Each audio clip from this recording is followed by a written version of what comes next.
Good morning. That was terrible. Good morning. All right, and welcome to the 2018-2019 academic year. Greetings to all faculty, staff, returning students, and most importantly to the class of 2022. Congratulations, you're all officially Bobcats.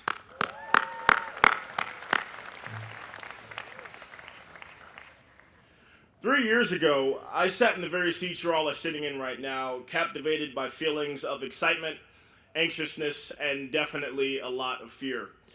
Also, the most vivid memory I have about my convocation 3 years ago, and some of the faculty may remember this, was that much like today, it was one of the hottest days I've ever experienced in the state of Maine.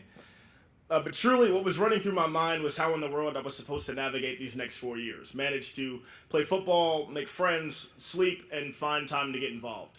And I'll be honest, I had no idea how. But what became apparent to me was that not knowing was okay, and that it would take time to adjust.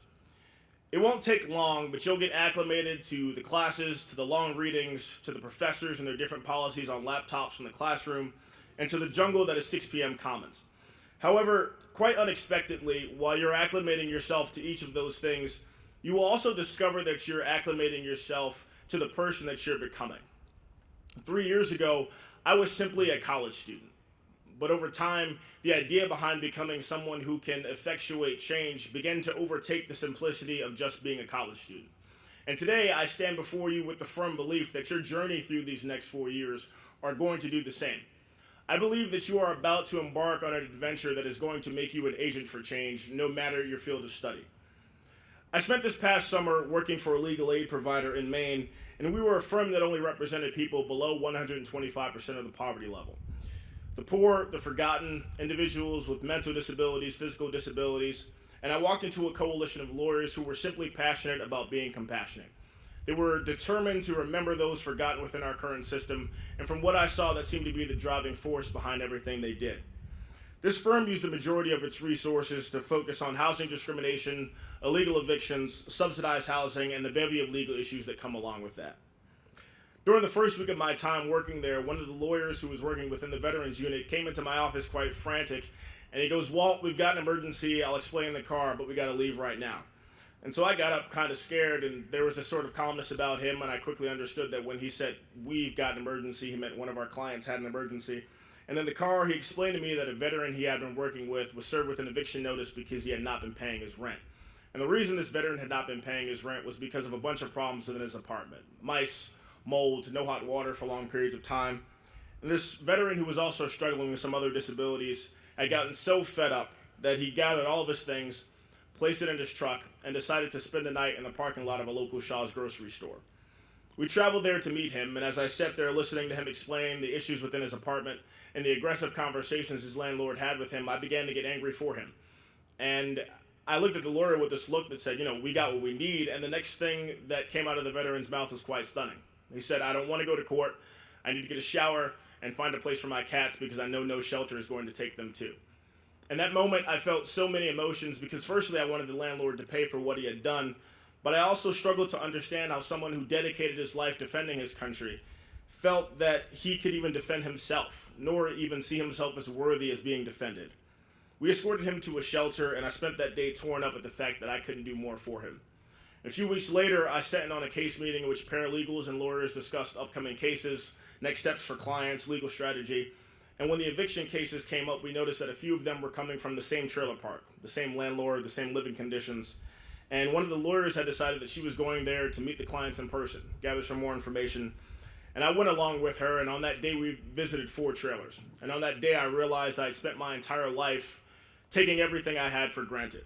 On the outside there were tarps covering old roofs that had gone years without repair. On the inside there were leaks, the floors and the walls had holes in them, doors were broken, windows were shattered. We were given documents that confirmed their water was contaminated. We heard stories where these people begged their landlord to fix things, and he had declined. And the only thing these people kept saying was that they wanted a safe place for them and their children. And they were struggling financially, so it would be quite difficult for them to just up and move to a new place. And before we left, I listened as one family member described more details about their living conditions. And as he talked, he quickly stopped and asked me to turn around. And it was their landlord. And I watched this man on the porch of his beautiful, well-kept home as he smiled and waved at us.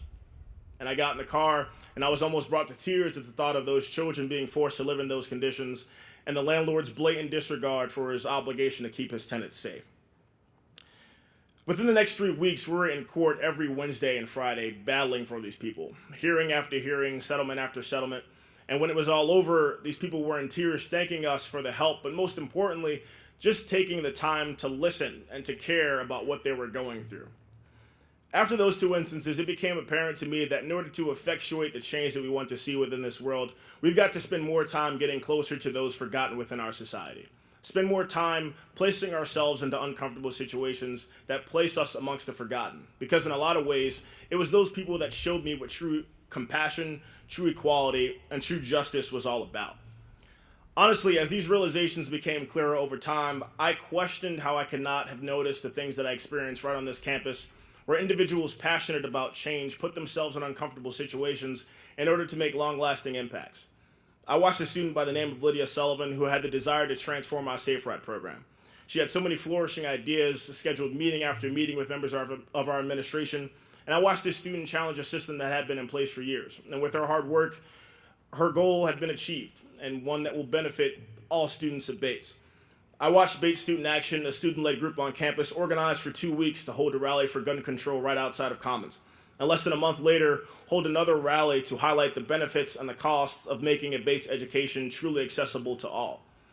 I watch our student community go above and beyond each and every day, volunteering to help asylum seekers, local school children, victims of domestic violence, getting closer to those disenfranchised. The true power of the Bates experience lies within 2 distinct factors. The first is that we are a community that places value on respect and kindness not only towards each other, but to those within our surrounding community, and even those that may disagree with our mission.